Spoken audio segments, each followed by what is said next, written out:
Assalamualaikum warahmatullahi wabarakatuh. Waalaikumsalam warahmatullahi wabarakatuh. Waalaikumsalam warahmatullahi wabarakatuh.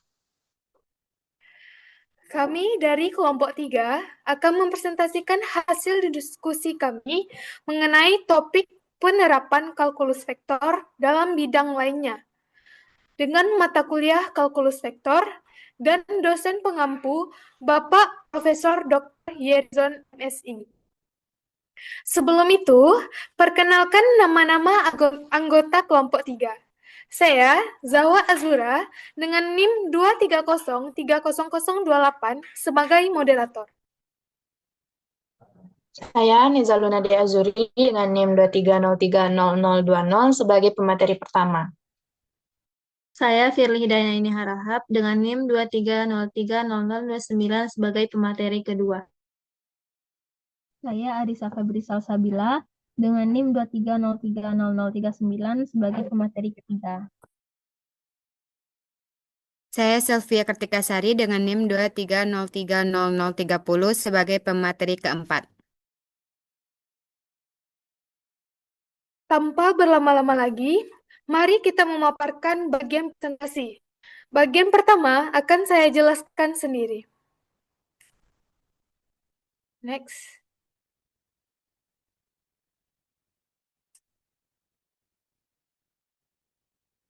Apa itu vektor? Vektor adalah besaran yang memiliki arah dan nilai. Contohnya, kecepatan perpindahan, percepatan, namun skalar hanya mempunyai nilai, suhu, dan massa. Penggunaan dalam dunia nyata, yaitu transportasi, cuaca, olahraga, dan game. Kalkulus vektor. Kalkulus vektor adalah salah satu cabang kalkulus yang berfokus pada fungsi vektor. Menggunakan operasi pada kalkulus dengan melibatkan vektor. Konsep turunan dan integral diterapkan pada fungsi vektor dan medan vektor di ruang berdimensi 2 atau 3. Hanya itu yang dapat saya sampaikan. Materi selanjutnya akan dijelaskan oleh Neza Luna de Azuri dengan NIM 230300020. Kepada Luna, disilakan. Baik, terima kasih kepada moderator yang telah memberikan saya kesempatan. Sebelum masuk ke pertama, kita akan terlebih dahulu mengidentifikasi penerapan-penerapan yang bisa digunakan untuk materi kalkulus vektor ini. Atau kalkulus vektor ini juga memiliki banyak sekali penerapan dalam kehidupan sehari-hari. Contohnya itu dalam penggunaan sistem untuk perakiraan untuk kendaraan, olahraga, dan game. Untuk selanjutnya yaitu kita akan membahas penerapan pertama terkait aliran fluida. Next. Baik, penerapan pertama yaitu yang kita bahas adalah aliran fluida. Aliran fluida seperti air dalam pipa atau udara diventilasi merupakan fenomena yang melibatkan arah dan kecepatan gerak, di mana ini juga melibatkan vektor. Untuk menganalisis fluida tersebut, kita dapat menggunakan kalkulus vektor melalui konsep seperti divergensi dan integral permukaan. Kalkulus vektor menghitung aliran fluida dengan akurat. Untuk selanjutnya itu, kita akan masuk ke contoh soal. Next.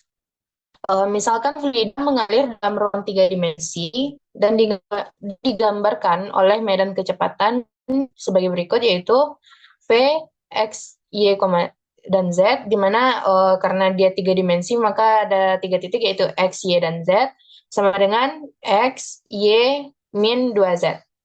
Untuk penyelesaiannya, untuk langkah pertama itu kita mencari divergensi terlebih dahulu dari medan kecepatan. Nah, divergensi dari V-nya itu sendiri dapat kita cari dengan do V per do X ditambah do V per do Y ditambah do V per do Z. Next. Karena kita awalnya memiliki V dalam bentuk X, yaitu ada X, sehingga jika diturunkan, do V per do X sama dengan 1, begitu juga dengan Y, do V per do Y sama dengan 1, dan untuk kita Z, sehingga kita dapat Z. Maka kita masukkan ke rumus pertama tadi, di mana divergensi V sama dengan do V per do X ditambah do V per do Y ditambah do V per do Z akan sama dengan 1 ditambah 1 dikurang 2. Sehingga kita dapat menyimpulkan hasil divergensinya itu sama dengan 0 atau tidak adanya penyebaran atau pengumpulan fluida di titik manapun. Sehingga volume fluida tetap atau tidak akan bertambah ataupun tidak berkurang. Maka aliran fluida tersebut tidak mampu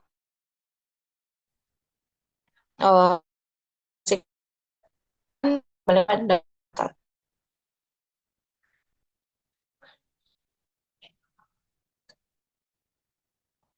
Baik, terima kasih kepada Neza Luna Ada Azuri. Materi selanjutnya akan dijelaskan oleh Firly Hidayani Harahap dengan NIM 230300029. Kepada Firly, disilakan. Baiklah, saya Firly Hidayani Harahap dengan NIM 230300029 akan melanjutkan ke penerapan kedua, yaitu tentang lemparan batu ke arah kereta yang sedang bergerak. Nah, di sini kita lihat ilustrasinya, yang mana seseorang melempar batu dengan kecepatan 10 meter per sekon ke arah kereta yang sedang melaju dengan kecepatan 30 meter per sekon ke arahnya, atau arah berlawanan. Nah, untuk mengetahui kecepatan batu relatif terhadap kereta, kita gunakan konsep vektor kecepatan relatif. Next. Nah, ini kita misalkan kecepatan kereta api adalah vektor T sama dengan 30 meter per sekon. Ini dia. Terus, dan kecepatan batu tersebut adalah vektor S sama dengan 10 meter per sekon. Bisa dilihat ilustrasinya. Next. Nah, karena arah gerak batu dan kereta saling tegak lurus, ini arah gerak batu dan keretanya saling tegak lurus, batu dilempar itu ke arah horizontal atau ke arah kanan, dan kereta melaju dari depan atau ke arah ke bawah arah vertikal dalam gambar. Nah, maka kita tidak bisa langsung menjumlahkan keduanya. Kita harus menggunakan konsep resultan vektor. Next. Jika kita menggambar sebagai segitiga siku-siku, maka vektor kecepatan batu dan vektor kecepatan kereta menjadi dua sisi yang tegak lurus. Kecepatan total batu terhadap kereta, yaitu resultan dari kedua arah, bisa kita hitung dengan rumus Pythagoras. Next. Ini dia rumus Pythagoras, yaitu V T terhadap S sama dengan akar VT kuadrat ditambah VS kuadrat. Sama dengan kita masukkan yang nilai VT sama VS-nya 30 kuadrat ditambah 10 kuadrat. Sama dengan 31.623 meter per sekon. Jadi, kecepatan batu terhadap kereta api adalah TS sama dengan 31.623 meter per sekon. Nah, di sini kita bisa juga mencari momentum linear batu terhadap kereta api. Yang mana rumusnya itu massa dikali VTS. Yang mana P-nya sama dengan 0,5 dikali, kita masukkan rumus vektor TS-nya, yaitu 31.623 kilogram meter per sekon. Hasilnya itu 15.612 kilogram meter per sekon. Nah, jadi momentum batu terhadap kereta adalah sekitar 15.812 kilogram meter per sekon. Kesimpulannya, dari penerapan ini kita bisa memahami bagaimana arah dan besaran kecepatan mempengaruhi perhitungan dalam fisika. Konsep ini sangat penting dalam teknik transformasi dan rekayasa sistem dinamis. Selanjutnya saya kembalikan kepada moderator.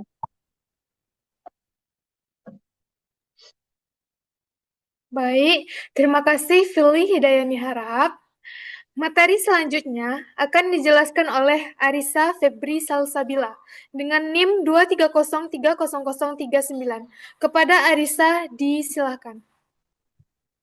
Baiklah, terima kasih kepada moderator.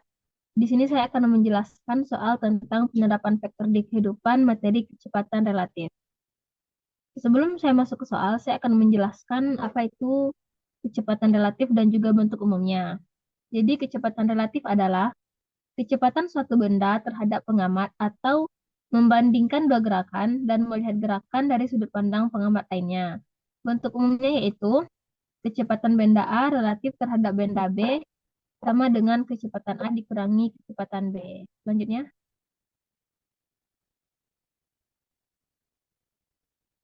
di sini ada soal. Misalkan Anda berlari di jalan mendatar sambil memegang payung dengan kecepatan 10 meter per sekon. Pada sudut berapa Anda harus memegang payung agar terlindungi dari hujan jika hujan turun dengan kecepatan 10 meter per sekon secara vertikal ke bawah. Ini adalah soal tentang kecepatan hujan relatif terhadap orang yang bergerak. Diketahui pada soal, kecepatan saya adalah 10 meter per sekon ke arah sumbu X atau ke arah kanan. Pada PPT dilambangkan dengan VR. Kecepatan hujan Selanjutnya kecepatan hujan yaitu 10 meter per sekon, arah sumbu yang negatif atau ke arah bawah. Pada PPT dilambangkan dengan PM. Ilustrasinya, jika saat kita diam, hujan akan turun lurus ke bawah. Tapi karena kita bergerak ke depan, dari sudut pandang kita terlihat hujan miring ke arah depan.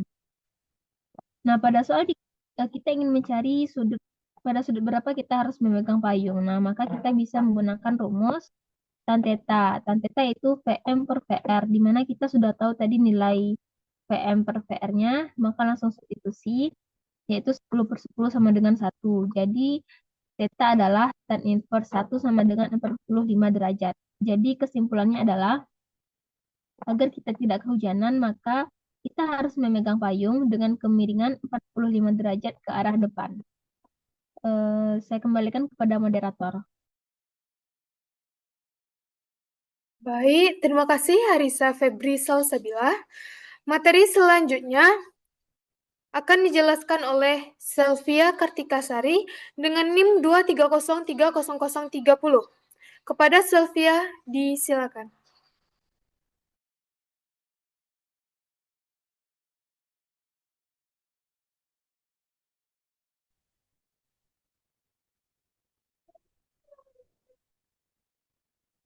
Baik, sebelumnya terima kasih kepada moderator. Baik, pada kesempatan kali ini saya akan menjelaskan tentang penerapan vektor pada pesawat. Nah, sebelumnya kita harus tahu bahwa penerapan pesawat juga termasuk dalam fisika. Vektor merupakan besaran yang memiliki nilai besar dan arah. Salah satu penerapan penting konsep vektor adalah dalam menghitung kecepatan suatu benda ketika dipengaruhi oleh faktor lain seperti angin atau arus.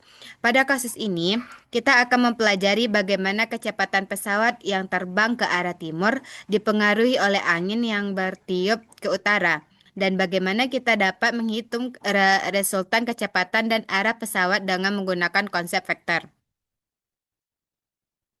Nah, contoh soalnya yaitu seperti kecepatan sebuah pesawat di udara adalah 400 mph. Pesawat terbang ke arah timur, angin bertiup ke arah utara dengan kecepatan 40 mph.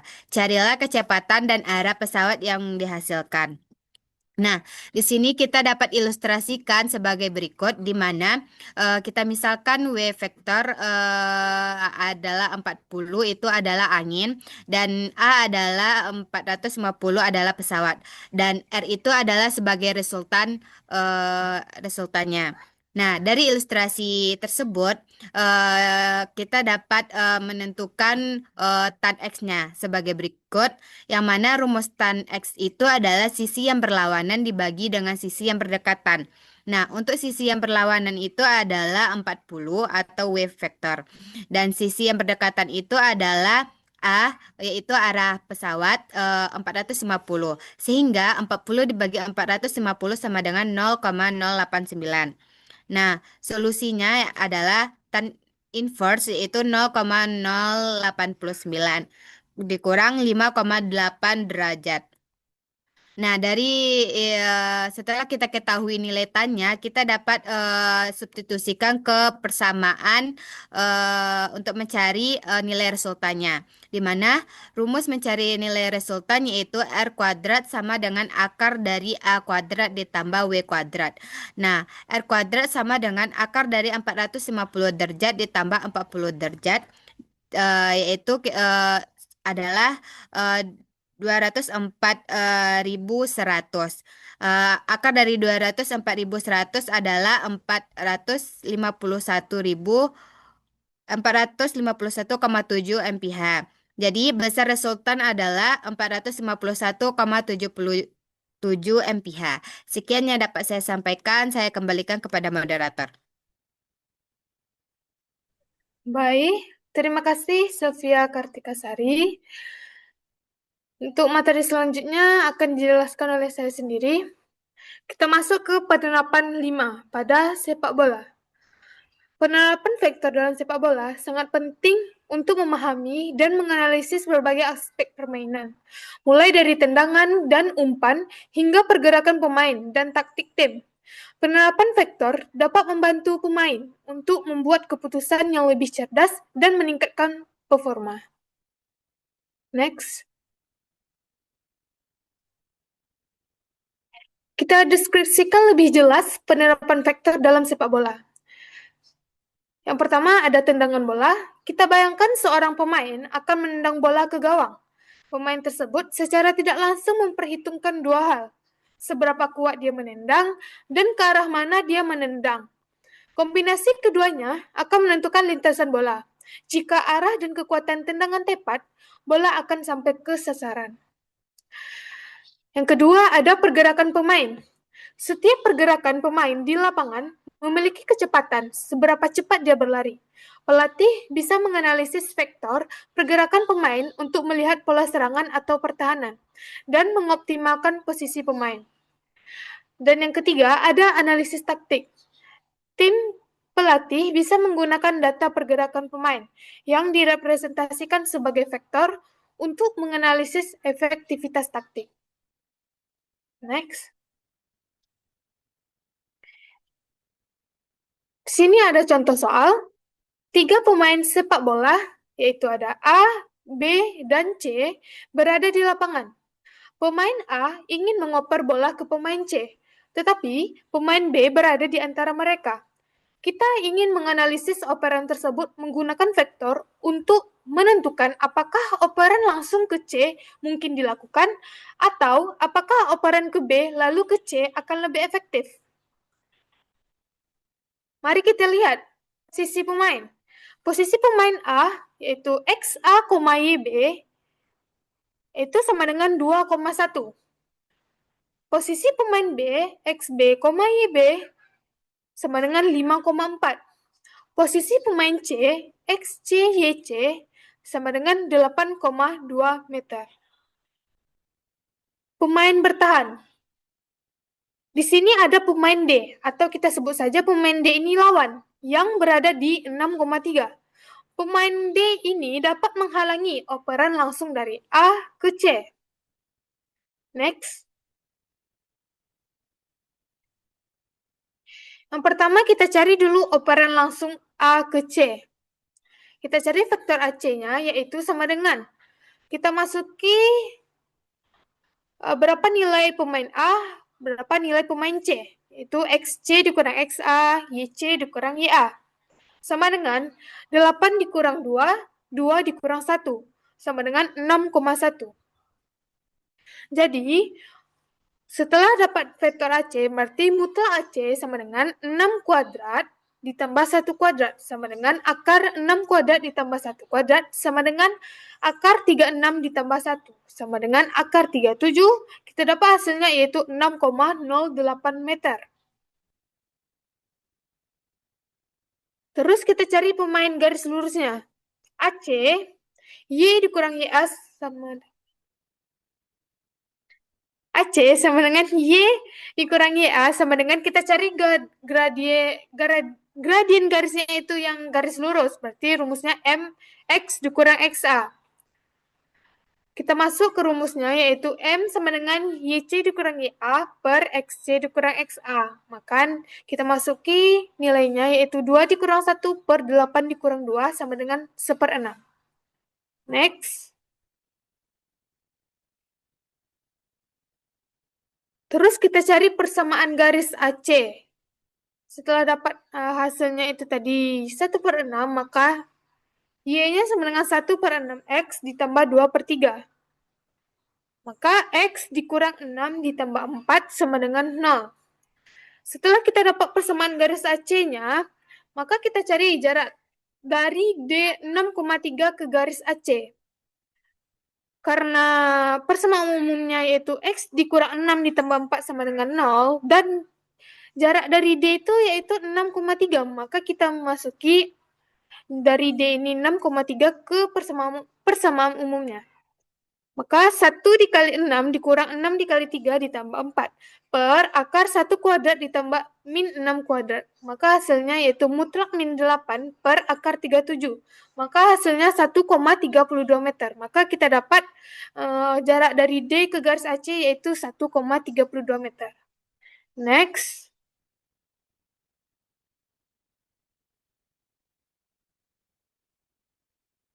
Kita masuk ke analisis waktu. Kita asumsikan kecepatan operan rata-ratanya yaitu 10 meter per sekon. Maka kita oper melalui B. Maka 7,85 meter per 10 meter sama dengan 0,799 detik.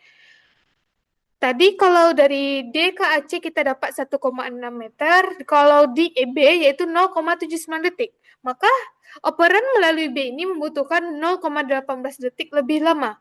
Maka kita simpulkan dan kita putuskan. Yang pertama, operan langsung A ke C lebih cepat, tetapi berisiko diintercept oleh pemain D, walaupun kemungkinannya kecil berdasarkan perhitungan. Yang kedua, kita simpulkan operan melalui B lebih aman, menghindari pemain D, tetapi lebih lambat. Maka kita putuskan yang terbaik, yaitu keputusan terbaiknya bergantung pada beberapa faktor. Maka kita analisis tambahannya, seorang pelatih dapat menggunakan data yang lebih rinci untuk membuat keputusan yang lebih terinformasi. Hanya itu yang dapat saya sampaikan. Demikian presentasi dari kelompok kami. Terima kasih atas perhatiannya. Semoga presentasi kami ini memberikan manfaat bagi kita semua. Kami mohon maaf apabila ada kekurangan dengan penyampaian materi kami. Dan wassalamualaikum warahmatullahi wabarakatuh.